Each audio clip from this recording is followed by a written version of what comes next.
Now, the CBS 21 Political Insiders with Rob Hanrahan. And our political insiders are here. Tony May, the Democratic strategist, Charlie Gerow, our Republican strategist. Charlie, you were saying this is one of the biggest political stories of the day, and for obvious reasons. When things happen in politics party-wise, oftentimes the fallout afterwards can have a huge effect on what goes on in Congress. This is just one seat. And as Lara said, the most expensive congressional election in history, $50 million on a Senate seat. And the fascinating part of this, Rob, is that for every penny raised within that district, there is $10 pouring in from the outside. So obviously there is a lot of national interest in this race. Whether or not it turns out to be the great bellwether that people say, we'll know later tonight. But I think there are two things to look at. One, turnout. How many people actually show up to vote today? And two, how big is the margin for either candidate? The polls say it's neck and neck. Tony, the Democrats are hoping some of the anti-Trump, anti-presidential sentiment will fall over into this election. I think it's fair to say this is going to be the first referendum on the Trump election in November.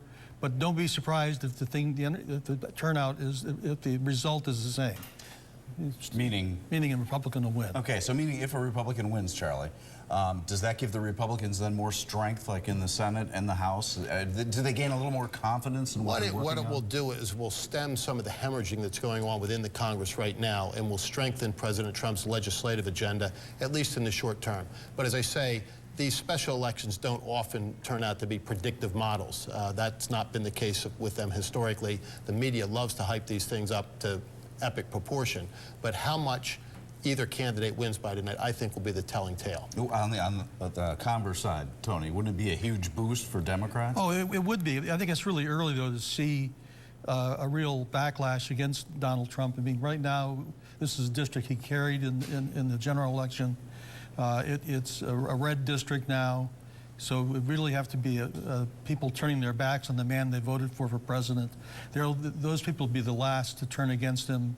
So if the Democrat does well, it's a good sign. All right, we're getting close to the budget deadline, as we do every year, and this is always our story, but there seems to be about $1 billion out there in new money or more cuts, Charlie. Do you think we'll see a budget on time, and is that really that big a deal?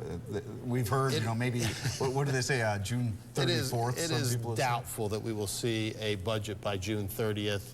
Doesn't really make that much difference, although it is symbolic, and I think a lot of folks wonder why they can't get this thing done on time. Do you see Governor Corbett making some concessions? No. Governor Corbett, because he's not governor anymore. We can agree on that. Governor Wolf. I think Governor Wolf has already made tremendous concessions. He's agreed to a budget much reduced from his original ask. I think he'll sign a budget that has no new consumer taxes.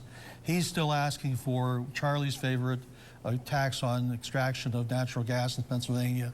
The Republicans have a as yet unseen plan to borrow money against the assets of the state's real estate. We'll see how that goes. All right, guys, and I'll drop a call to former Governor Corbett and find out what he thinks about all this. You can catch our political insiders here every Tuesday on CBS 21 News at 5:30, and make sure to join us for CBS 21's Face the State Sunday mornings at 8:30.